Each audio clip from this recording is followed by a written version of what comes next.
am the man who broke Bane, and Blackgate now holds the pieces. If you like Batman or these lore videos, make sure you hit that like button. Hey ladies and gentlemen, I'm Kwing, and welcome to the Let's Play channel. Sorry headphone users. Today we're looking at future Batman, aka Jean-Paul Valley, also known as the true Batman, the man who replaced Bruce Wayne under the cape and cowl in 1993. This minifigure is of course part of the DLC pack Batman 75th Anniversary. Like Composite Superman, Valley's figure can do it all.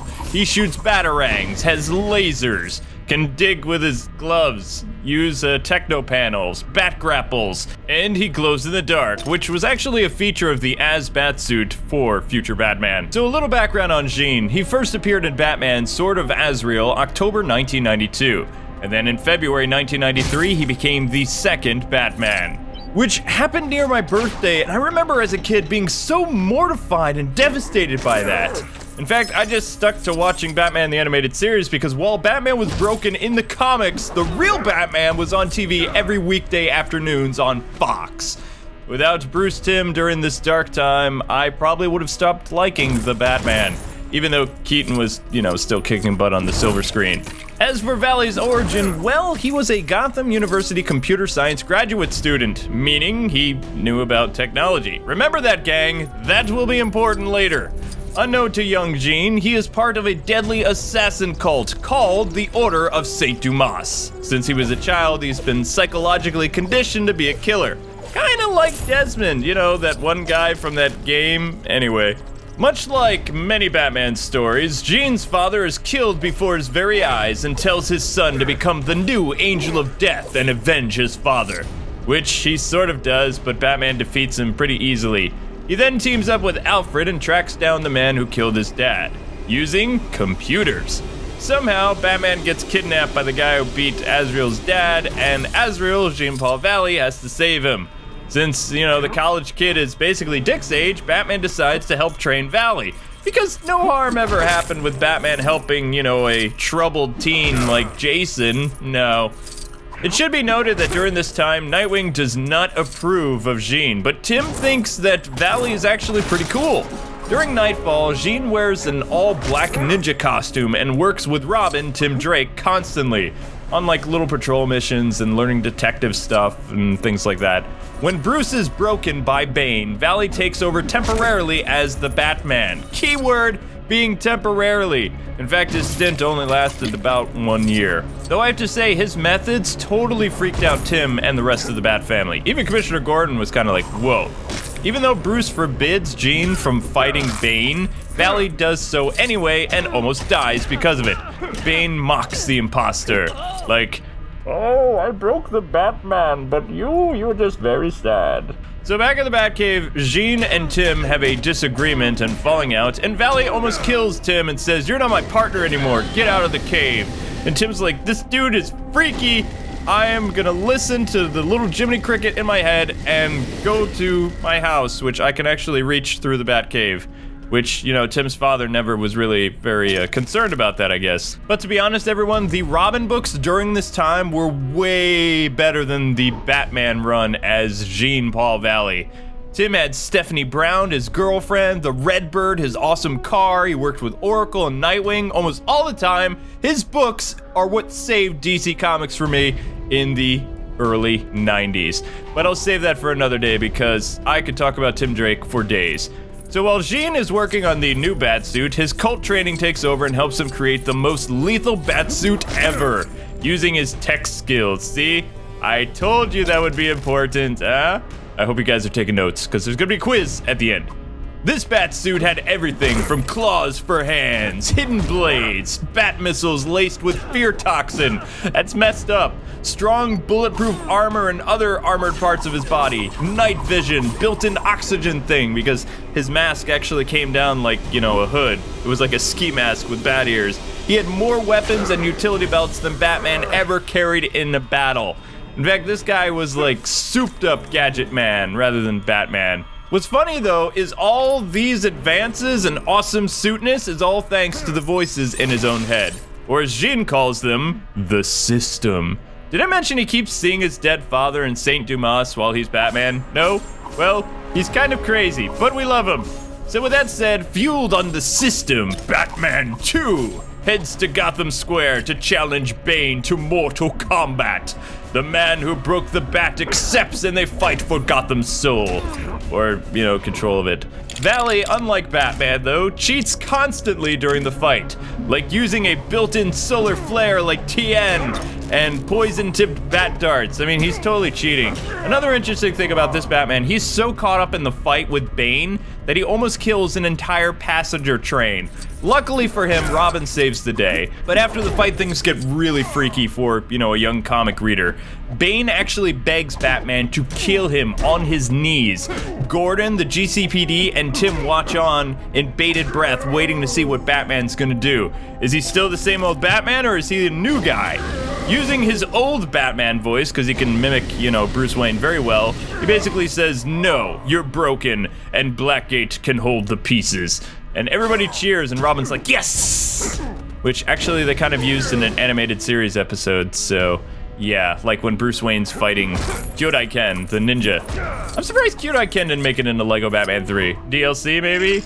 Anyway, so what is Batman 2 like? Well, while Bane does live, other villains and lesser knowns aren't so lucky. See, Batman 2 fights the entire Rogues Gallery and even turns down the Justice League, even though, he travels around the world as Azrael Batman. A Joker fought him once and used a junkie Jean Love to lure him out in the open, but he killed her. After their confrontation, Joker calls him Batfake, something he'll reuse constantly on Terry McGinnis in the future, and Joker also survives the encounter, having almost every bone in his body broken. But basically calls Jean no fun and says crime has no punchline without Batman. Other rogues, like Catwoman, know that it's a different man under the mask and want nothing to do with him because she thinks he's a psycho. This Batman also thinks that detective work is boring and only wants to punch crime in the face because it deserves it.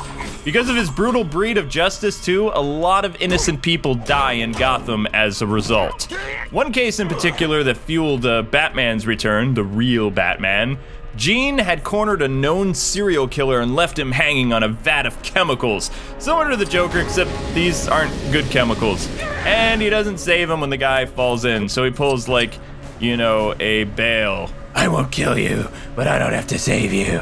Maybe that's where, they got the idea for this crazy Batman voice, because that's how I was pictured future Batman, or whatever they call him, because he had red, waviness to his voice whenever he spoke. So he's freaking people out. That's just, he loves to troll people. That's what Jean does. So anyway, back to the serial killer. He falls to his death and Jean never finds the hostages that the guy had. Outraged by this, Bruce Wayne begins training to take down system-fueled Batman because the guy is nuts. More crazy stuff happens to Jean. He punishes criminals instead of stopping them.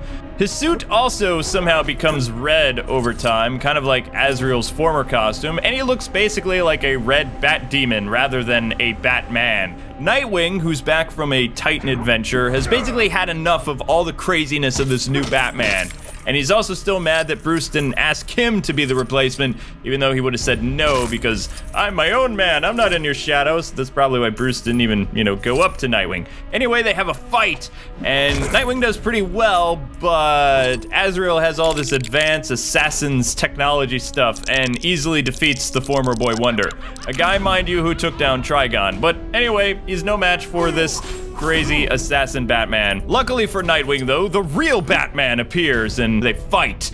And it's a pretty cool fight too. And Batman does pretty well, but realizes that he's kind of at a disadvantage with all of Jean's technology, so he lures him to the Batcave. They battle once more, and then Bruce tricks Jean into following him deeper into the cave, so that he'll have to remove pieces of his armor and weapons in order to chase Batman through the cave's narrow passages, which is actually pretty smart if you think about it.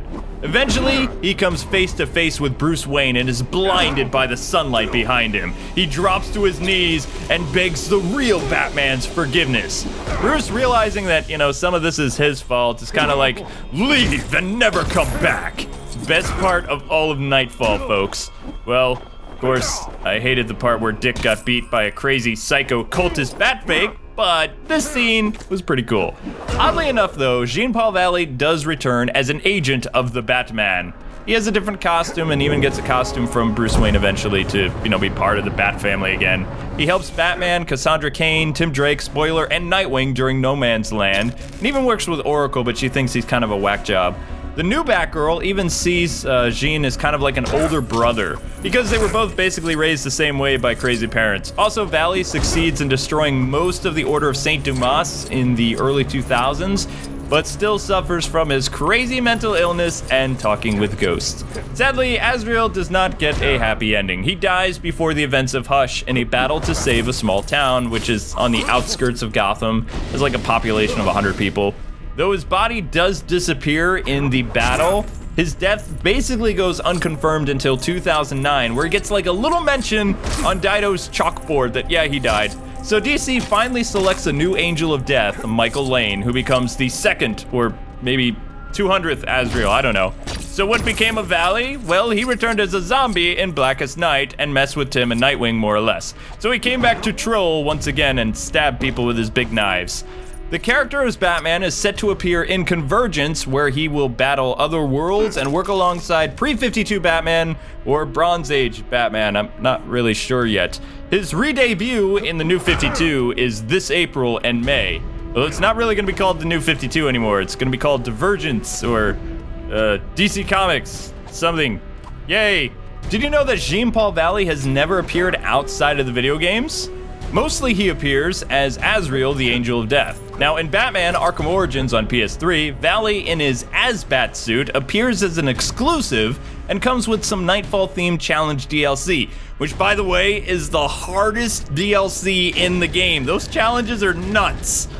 And they should be because, you know, Jean is no spring chicken. He's also appeared in all 3 LEGO Batman video games, but his only appearance as Batman 2 is in LEGO Batman 3 Beyond Gotham's 75th anniversary DLC pack, celebrating Batman from all the different time periods. And that's it, that's all, ladies and gents. If you like this lore or learned something, mash that like button, because it helps me out more than you will ever know. Also, let me know in the comment section below who you would like to see next. Well, until we meet again, gamers, God bless and happy gaming.